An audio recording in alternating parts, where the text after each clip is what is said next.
Good evening, ladies and gentlemen. Welcome to a new episode of Flesh Wound Farce, where we review and discuss your and our favorite comedy films. This is the world's first and only combination trivia host and professional wrestling announcer of Chilean descent that currently resides in Southern California, Ozzy V. And with me, as always, on this program, first in the Northern California Bay Area, world-famous juggler, Greg Larson. How you doing, Greg? I am just so excited for this week because God of War Ragnarok is finally happening. So this is one happy guy looking forward to an amazing game that I don't think will disappoint. How are you doing, Ozzy? I'm good, and I don't doubt that. We've had this discussion about the game. It's not going to be for me, but that's totally fine. Doesn't have to be. There's plenty of games out there. I'm rocking the Gotham Knights right now, totally fine with that. Now, also with us, Flesh Room producer Todd. How you doing, Todd? Chilling. Fantastic. A quick story before we get into this film discussion of Moving. It was released on March 4th, 1988, starring Richard Pryor. This past week, I was hosting trivia, of course, every Tuesday at the brewery in Placentia, and somebody had come up to me afterwards saying, "You enunciate so well." I said, "Thanks, I get a lot of practice." And they said, "You sound like one of those guys who describe porn to the blind." And he just walked away. And I stood there and thinking, like, that dude wasn't even blind. Doesn't mean that's his porn. No, but that's the thing. It's like, okay, so he's not blind. That's his thing. So is he getting turned on this entire time? I was reading questions. If that is the case, my tip jar should have been full, and it wasn't. So Tip full something, I don't know. Poor choice of words, I understand. I'm surprised your thought wasn't, "Oh, that's a career. Maybe I gotta make a change." That was the second thought, but the first was, he's not blind. How does he know? That was just the first thought. The second thought was, but then it's like, who does that? Like, what company? Like, Blind Porn R Us? Like, what? Who? There's got to be a company name that does it, because Todd, was that indicating that you know? I mean, was that a, like, cough, like, I know? No, or? That was, I forgot to hit mute in time. Oh, okay. All right. I did like the appreciation from your drama teacher. I think it was like mutual, like, appreciation and disgust all at the same time. Yes, she said she was proud and then also ashamed at the same time. Well, society has thanked her for her contribution. Now, on to the film this week. This was Moving, released on March 4th, 1988, again, starring Richard Pryor. Todd, do you have the trailer available? Yes, we do. Richard Pryor is Arlo Pear of Summit, New Jersey, a devoted husband who just got the opportunity of a lifetime. Arlo, the job is in Boise. Oh, that's great. Your wife is going to love it. Great. Did you say Boise? No way I'm moving. That's not fair. You can commute. Baby, it's 2,000 miles. He thinks it's tough getting his family moving. Wait till he meets the movers. Ollie, they're here. So where you folks moving to? Boise, Idaho. So yourself. I'm just taking a guess, but you're being paid by the hour, are you? You got it. They're moving his furniture, his clothes, Give me my suit. his faithful dog. She's alive, Dad. They've even packed his daughter, tidied up his yard, and remodeled his car. Where are you guys? I think I took a wrong turn somewhere. They've moved him to his breaking point, but now Arlo Pear is about to make his move. I want my furniture! I think it's gonna look good. Richard Pryor, I'm hanging! Moving. One family's experience with the M word. Oh, I probably wouldn't have. What's that? I appreciated it. Sorry, that's right up my alley of bad joke. Yeah, I could have done without that line at the end. Anyhow, that was Moving, the trailer for Moving, rather, released on March 4th, 1988, courtesy of Warner Brothers, directed by Alan Metter written by Andy Breckman, starring Richard Pryor, Beverly Ford, and Stacey Dash. Initial thoughts on this, Greg? Oh, this was another fun one that like I was surprised about. Had a lot of great like extra characters, between David Spade, like that was a fun. Which, by the way, I have to say, the comedian inception that was there, because David Spade was playing Brad Williams. Comedian within comedian. Yes. Fantastic. However, time. Then, that was... Sorry, go ahead. I was going to say that was Dana Carvey. Yeah. Dana Carvey. I'm sorry. It's been a day. Yes, Dana Carvey. I apologize. But yes, so now David Spade is giving like the most sarcastic look. Yeah, because he listens. But exactly. We'll make sure his name's in the description, so he will. Exactly. He'll definitely check it out at that point. Someone's talking about me. Great. So, but then also secondary inception moment. Brad Williams has a great comedy special called Fun Size, which we reviewed last week. And is a much better title that is used. Anyhow, Todd, initial thoughts? Yeah, you brought up the cast, and you got Randy Quaid as himself, so that's always good. I used to love this movie as a kid. I forgot how much I do on this rewatch. So yeah, but there's like people in it like I totally forgot about all the cameos. It's just a good time. Yeah, that was. Sorry about that. Go ahead. I was just going to say, was this the first time for you, Ozzy, also? It was. It is the first time I've ever heard of the movie when you brought it up. The cameos are definitely fun. I mean, especially in the trailer, you see King Kong Bundy, which, yes, that was a pleasant surprise, but that was just kind of like a one of the many rather than just who you see. I don't know if you would consider Dave Thomas as a cameo, but yes.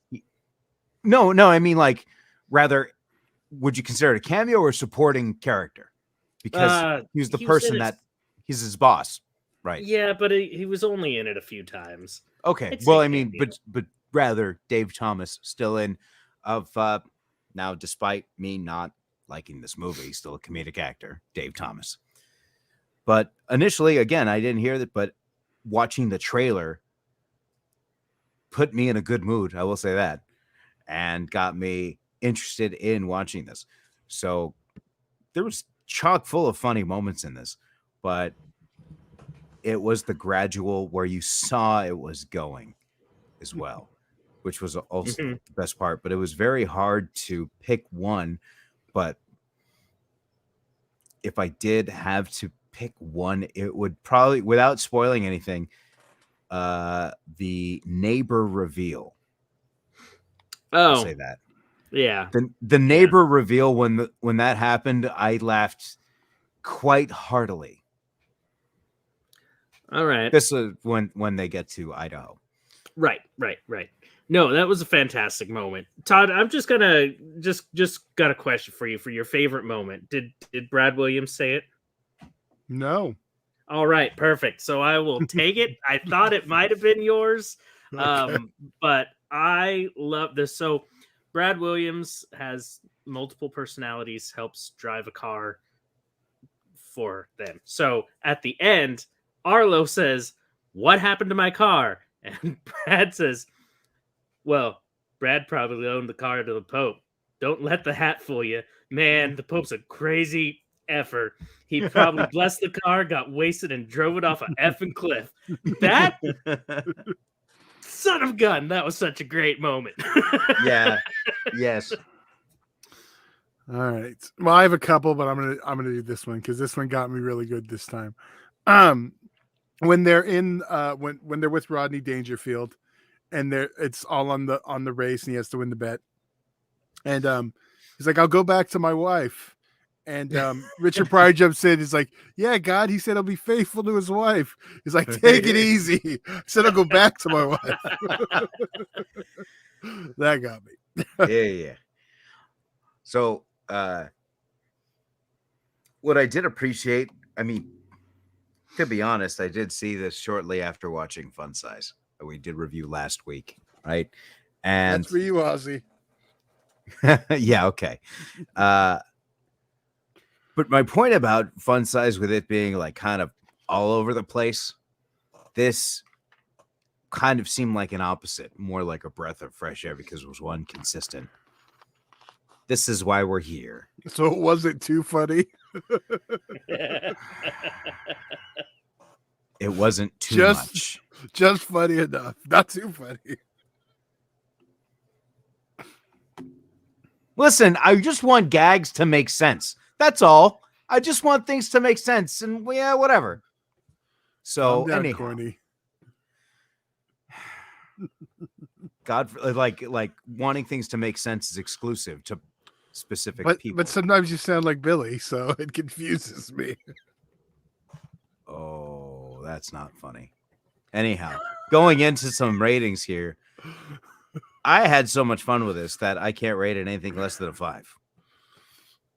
Greg, how do you feel about this? You know, it's funny that you mention watching the two back to back, because I did the same.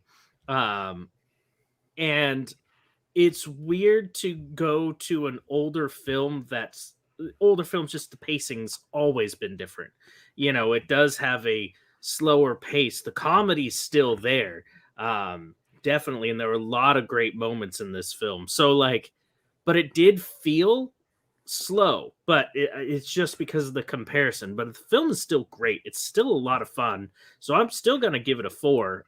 But it was a fantastic, fun film that had a lot of great moments, and it did have everything you wanted from Richard Pryor. But I like when Richard Pryor always has that kind of meek beginning and then loses his shit near the end. So that's always a good time.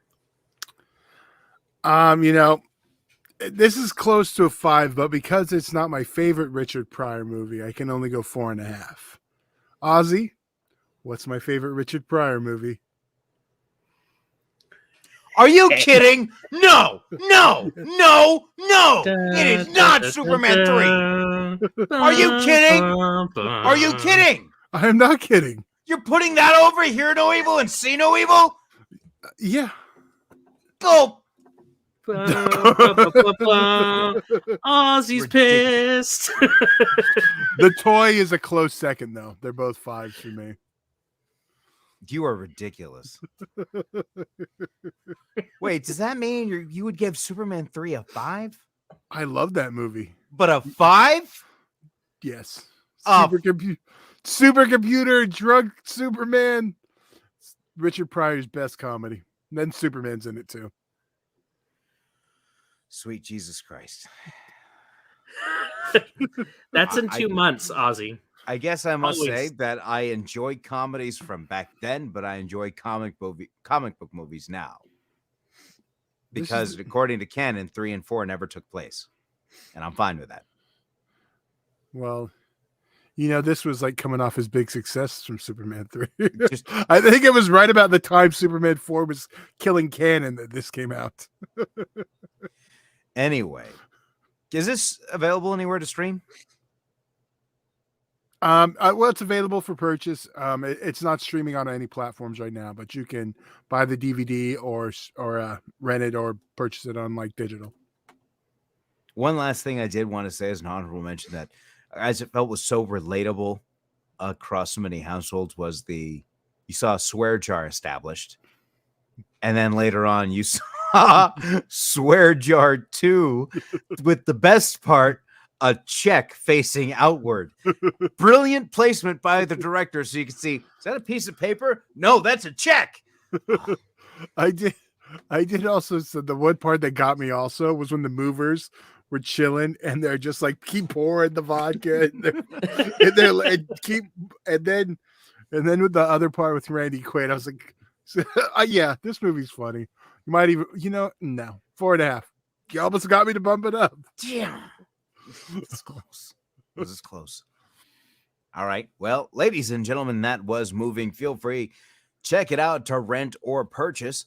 And we'll be back next week with a new episode here on Flesh Wound Farce that will be determined shortly.